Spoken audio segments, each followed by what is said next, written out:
like a little recap off the back of last week. We looked at predestination, and so here's just a quick recap. Okay, so first point, I've got like 4 points.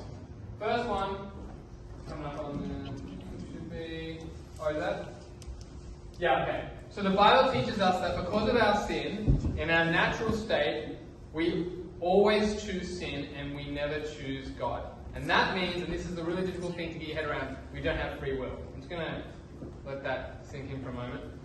Because John 8:32, Jesus says, everyone who sins is a slave to sin. That means we're always doing what our master sin wants us to do. And therefore, Ephesians says we're dead in sin. And as a result, no one seeks for God, Romans 3. You see how all that works?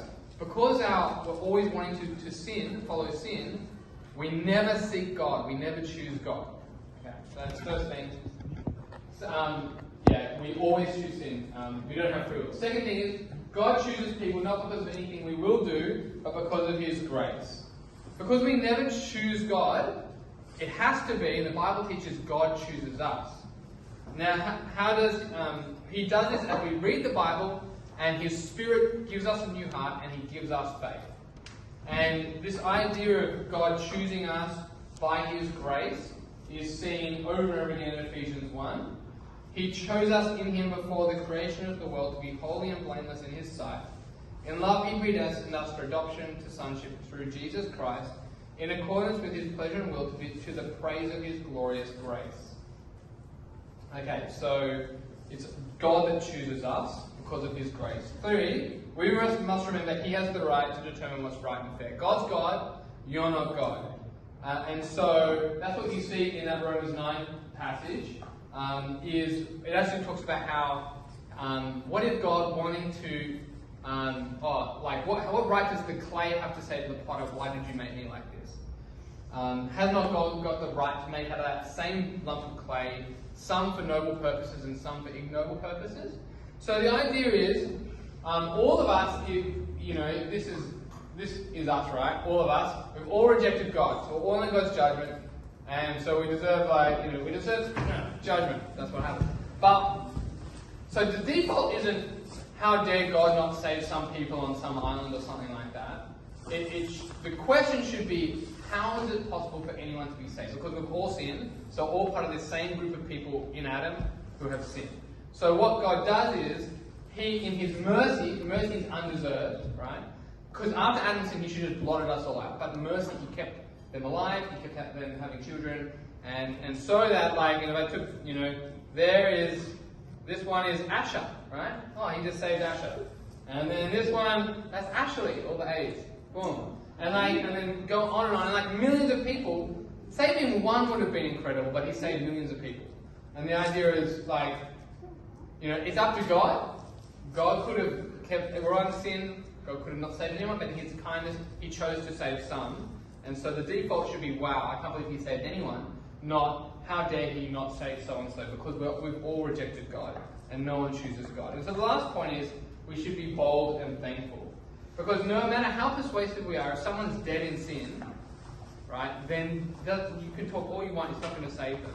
But if God's already chosen them, that's actually the confidence we have that when we speak, He can actually make our words effective. And therefore it makes us thankful, because our salvation has nothing to do with us. It's 100% God choosing us and God saving us.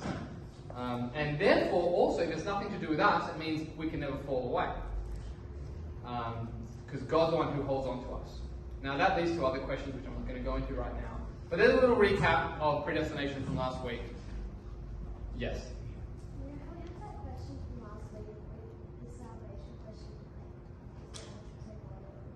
Yeah. Okay. So the answer with that one is 100% God and 100% our responsibility. That question from the discussion with us. Now, it isn't 100% God and 100% free will.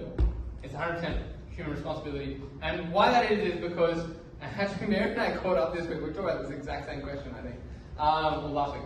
I think it was with Mary. I think we had that. Yes, it was. And so essentially, God tells us that we should obey Him and we should trust Jesus. And so that's what we should do, because God's a creator, He can tell us whatever we want, and that's what we ought to do. And if before the fall, before sin happened, if we were in our pre-fallen state, Adam and Eve had the ability to choose God. They had the ability to obey God. But they stuffed it up. And so no one ever obeys God the way he ought to be obeyed or trust him anymore. So what needs to happen then is God works in our heart and he grants us faith to respond to him. And so Jesus calls us to trust him. So we should trust him. But ultimately, it's God that gives us the faith that enables us to trust him. So it's 100% us actually having faith in Jesus, but it's 100% God giving us the faith. Does that make sense? Yeah, okay. Anyway, this question, we'll discuss it several times by the time you finish youth group. And so, but you have more questions, there's a little question in your discussion groups to raise more questions about that. I'm going to hand it back to Shanoy, who's going to do the next thing.